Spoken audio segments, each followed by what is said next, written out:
sheep hear my voice, says the Lord. I know them, and they follow me. Hallelujah, hallelujah, hallelujah, hallelujah.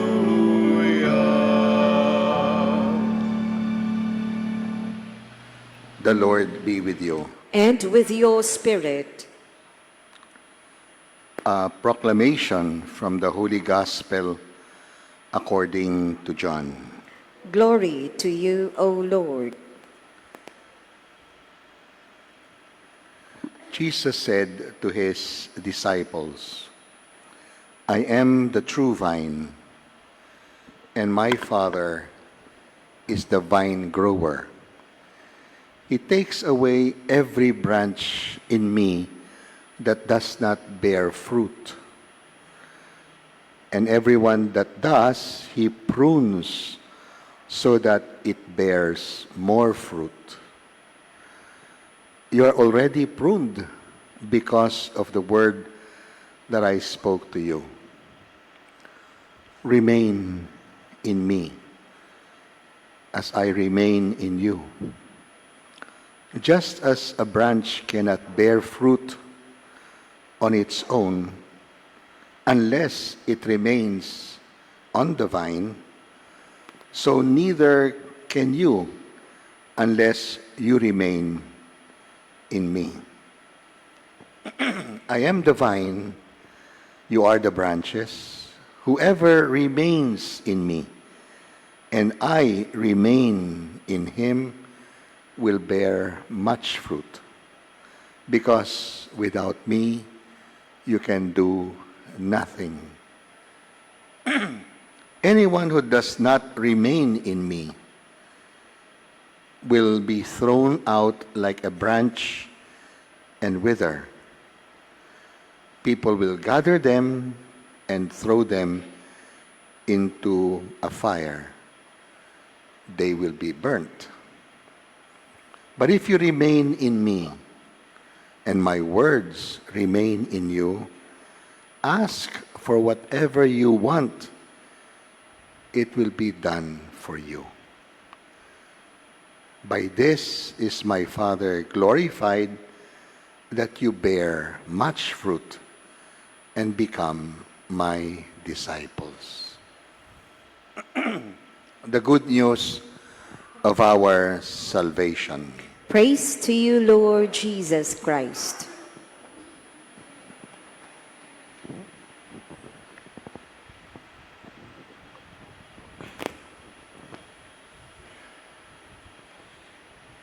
I don't know if you have a certain church parlance language, but certain saints are called doctors of the church. Alam niyo, pag sinabing doctor of the church, may doctorate. And normally, ang isang doctor of the church or doctor in theology, in spirituality, will have a book. And somehow that book, he was able to defend before a panel. And if he passes, then he receives a degree of a doctor degree, no? And Teresa of Avila was declared a doctor not in her lifetime. But the church has studied her books. And the book that passed as her doctoral dissertation is The Way to Perfection. El Camino de Perfección. She is from Avila, near Madrid. She is, I think, even a Castellana, if you want to call it, by way of their language. And writing that book, so many people were helped how to arrive at perfection. So, i-google nyo na lang po at basahin nyo if you want to arrive in that injunction of God, of Jesus in the Gospel of Matthew, be perfect as your heavenly Father is perfect. It's a command. It's not a suggestion. Di ba? Sabi niya, husayan niyo kasing husay ng inyong Ama. I think it's very, very connected with the first book of the Bible. We were made in the image, in the likeness of God. So, kung ang Diyos ay mahusay, di kung hinusayan natin, we fulfill the reason why why we became human in His image, in His likeness. Pero ano yung kanyang natumbok? Very important Ano nakita niya na napaka-importante sa buhay na kahusayan? Yung maging magkaroon ng mahusay na pamumuhay. And I think it's connected with our gospel kasi kinuha ko on the memorial on the feast of Saint Teresa of Avila. Doon yung I am the vine and you are the branches. Dito po meron tayong isang taga JSA, no? Is an arborist. He graduated from a university in Bicol and he is working like I think the company where he is employed is taking care of Greenbelt. They take care of the trees of UP Diliman, Miriam Foundation, Ateneo de Manila, Burnham Park, and the like. No? Hindi ko ito in-advertise, Aldrich. But he knows what about trees. No? And nakatuwa, natutunan ko sa kanila kasi yung pinaka-may-ari or boss nila, bumisita sa amin at sabi niya, may matutulong ako sa inyong seminaryo. And they trimmed, they pruned, they groomed our trees. Ganun pala ang punong kahoy, ano? Kung gusto mo magkaroon ng grass na buhay sa ilalim, dapat putulan mo yung mga sanga. At gumawa ka lang ng canopy sa taas. Dapat, syempre, mataas na, no? Kasi yung canopy will give you shade. Di ba? But will also allow, kasi ang taas niya, will bring the sunlight. And the sunlight, photosynthesis, will give you life below. It's a beautiful science, no? Of being an arborist. Hindi po nang aarbor yan, Arbor means trees, no? Now, this, I am the vine, you are the branches, it tells you that the Father prunes that it may bear more fruit. Mahalaga pala yun. Pruning. Masakit yun. When you prune a tree and you take away the branches, kasi hindi necessary. Hindi mahalaga Sabi nga nila, kinukuha yung tubig, wala namang bunga. No, parang, sabi nga nila, wala lang. Bakit mo bibigyan pa yon ng tubig when pwede mong pataasin ang tubig sa tuktok at magkaroon ka talaga. Doon ka magkaroon ng mga sanga para magkaroon ka ng mataas na tree na canopy. So they have to prune. You have to prune a tree. Alam nyo, meron silang pinrune sa amin na 150-year-old sampalok tree. Now it's so majestic. It gives shade, but it allows the sunlight. Kasi di ba, ang sunlight, pag alas 9, mababa pa siya. So papasok sa ilalim. Pero pag alas 12 na, meron ka ng canopy. Talino, di ba sila? No? So ang pagkakahoy-kahoy, magaling. Di ba? Anyway, pruning is very important. Itong si Teresa of Avila, nagtago at the age of 7. Nagmadre na siya. Quiet life. Niyanig siya ng Panginoon. Sabi niya, with Martin Luther trying to reform the church, you start the Reformation among the nuns inside. No? Ano ba sila? They are evading the outside world Kain lang sila ng kain, tulog lang ng tulog, konting dasal. Asikasuhin mo nga, magbago sila. And so we have a reformed order of the Carmelites because of Teresa of Avila. Meron siyang kakampi dyan, younger than him. Pero sabi niya, if I will take a confessor, nagpapakumpisal, spiritual director, kahit mas bata sa akin, mas mahalaga, matalino. Po? Marunong, madunong. Ang tawag sa kanya, si Juan de la Cruz, Saint John of the Cross. Hindi po si Maria Clara, Juan de la Cruz na lalaki. Now, these two reformed Carmel.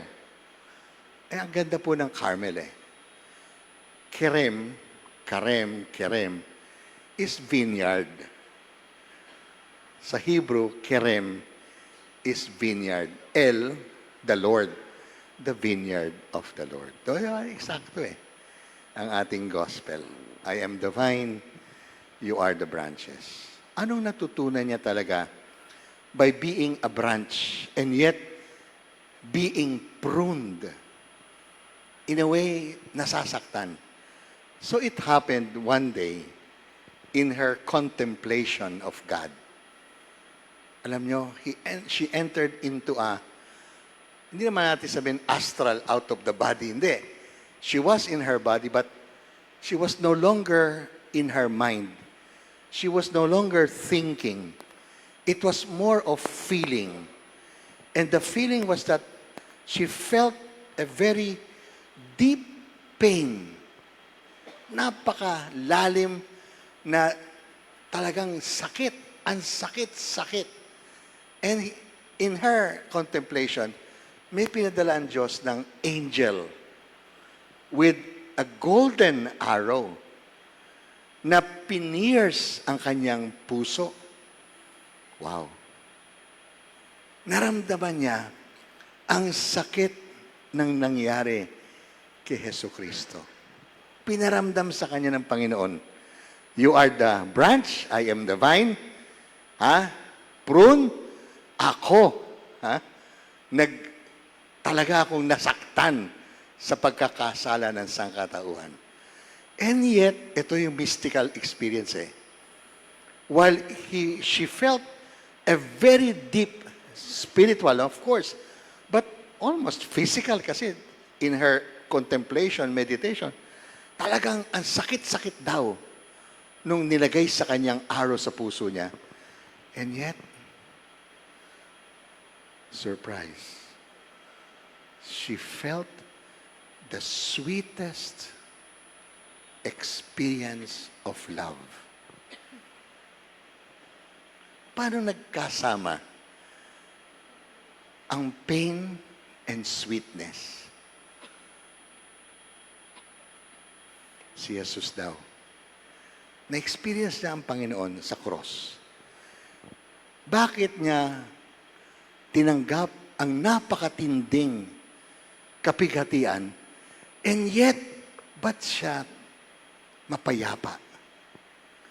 Because the sweetness that Jesus felt on the cross is because he knew this is happening because God loves those that were persecuting him.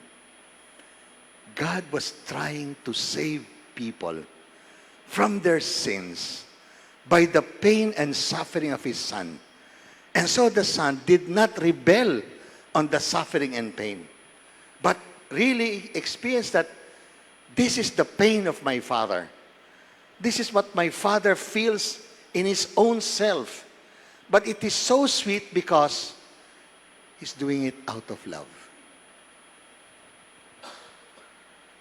Di ba mahirap arokin yan? Yan. Pumasok ang famous lines in Spanish, Butch. Nada te turbe, nada te espante. Let nothing disturb you. Let nothing worry you. Solo Diyos. Basta. Only God. suffices. Yan ang kanyang doctoral dissertation. Nasulat niya yan from an experience of Christ's own being on the cross. And yet, because of love, he felt the sweetness of that pain. Bakit ko to ini-insist sa atin? Ang sakit-sakit po na nangyayari sa ating bayan. Hindi mo nararamdaman ang sobrang sakit na pinagdadaanan ng ating bayan. Alam niyo magkano ang utang ng bayan? Alam niyo ba kung magkano? Almost $300 billion. Tama po ba?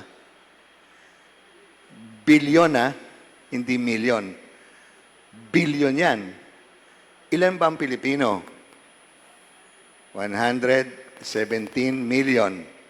Suma total. Magkano utang mo, Bong? Banker ka dati. Magkano utang ng isang maliit na batang yon kasama ng 117 million? Eh, ang utang ng bayan ay 300 billion. Magkano? Di ba? Tapos ang kinurakot, halos dumating na sa 1.7 trillion pesos, of course, hindi dollars. Pero ilang billion din yun, di ba? In dollar form. So could you just imagine, ang sakit-sakit ng pinagdadaanan ng bawat kapwa nating Pilipino sa nangyayari sa bayan. Ano gagawin mo? Yan ang tanong sa'yo. Yan ang ipagdasal natin. Tatakas ka ba? Mag-aalsabalutan ka ba? Alam nyo, meron siyang tao, no? Yan si Martin Luther. Na-realize niya ang simbahan. Lumulubog. Tumalon siya. Ang tawag doon, jump ship. Tapos doon sa Pampang, sabi niya, lumulubog ang simbahan. Lumalubog ang barko. Earlier than him, almost 500 years, so 300 years ahead of him, si St. Francis of Assisi, lumulubog ang simbahan. Sabi ng Panginoon sa kanya, Francis, build my church. Hindi siya nag-jump ship. Bakit?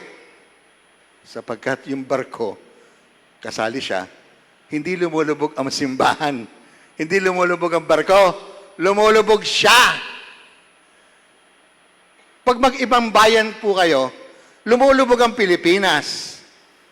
Pero pag nag-stay kayo at meron kayong gagawin, bawat isa sa atin, alang-alang sa future generation, masakit man, but out of love for our young people na walang kakayahan po makagawa ng kabutihan. Gawin natin and you will experience the sweetness of pain because it is out of love. And so, let nothing disturb you. Let nothing worry you. Connected, sabi ni Jesus, if you remain in me, and my words will remain in you, you can ask anything, and my Father will do it for you.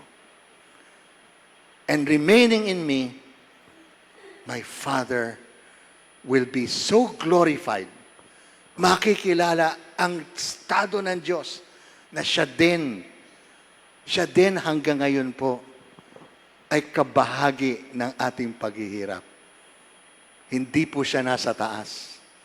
Narito siya sa mismong katawan ng kanyang anak, sa mga kinatawan ng kanyang anak na tayo, na nagdudusa. Pero, hindi sinasabi ng Ama, mawalan ka ng pag-asa. Mawalan ka ng parang buhay kasi despairing ka na, wala na ang bayang Pilipinas. Pilipino ka. Meron kang pwedeng gawin alang-alang sa pagmamahal mo. sa iyong kapwa-tao, kapwa Pilipino. Ang tawag po sa atin ngayon ay malasakit. Ang sakit, pero malasakit. Hindi po malas at akit. Hindi. Sakit. Pero gagawin kong akin ang sakit at ako'y magmamalasakit. Alam nyo, generation mo, Aldrich, generation ng inyo dito, mga halos 30 anyos lang. Basta't sabihin nyo lang, huwag yung tingin kami mga matatanda. Kami, kasama nyo, you will never harvest what you plant today. Bigay natin sa batang yon. Siya ang makinabang. Pwede ba yon? Yes. Kaya po natin magmalasakit alang-alang sa Kanya. Huwag natin kunin ang ating tinanim. Wala na naman siya. Di ba? Wala siyang maitanim. Ano kaya kakainin niya? Pero magtanim tayo para sa Kanya. Siyempre, masakit yun. Gutom tayo, di ba? Magkakaroon tayo ng change of mind and change of lifestyle. We will not be greedy. Hindi po natin palaging iniisip, anong sa akin dito? Ano bang akin dito? Hindi. Siya, sabi niya, ano ba ako alang-alang sa kapatid ko? And so, Teresa of Avila, i-google niyo po, the ecstasy.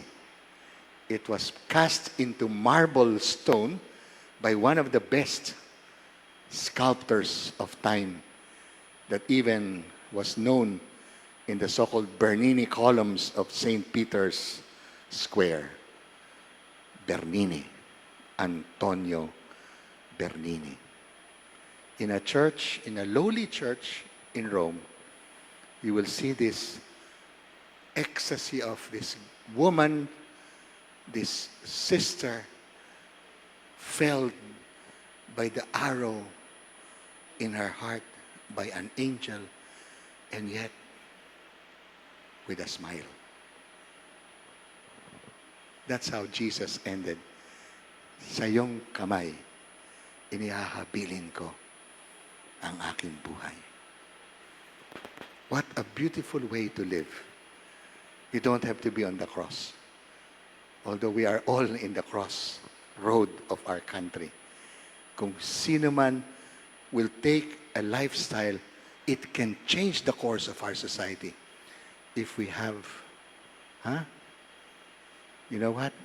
If only 117 million and 3.5%, ilan yon, bankero? 117 million. If only 3 or 4 million will have a better attitude, it will be a point of turning. Ang tawag niya doon,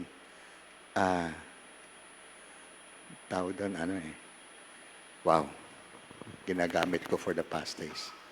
Tipping point. Gusto mo magbagong Pilipinas, hindi mo kailangan lahat ng Pilipino.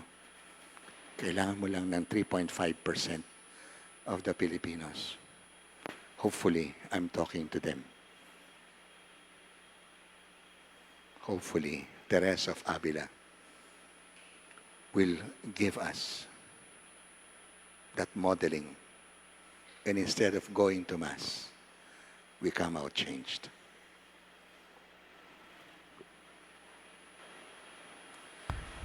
So, dadasalin po natin ang Oratio Intra.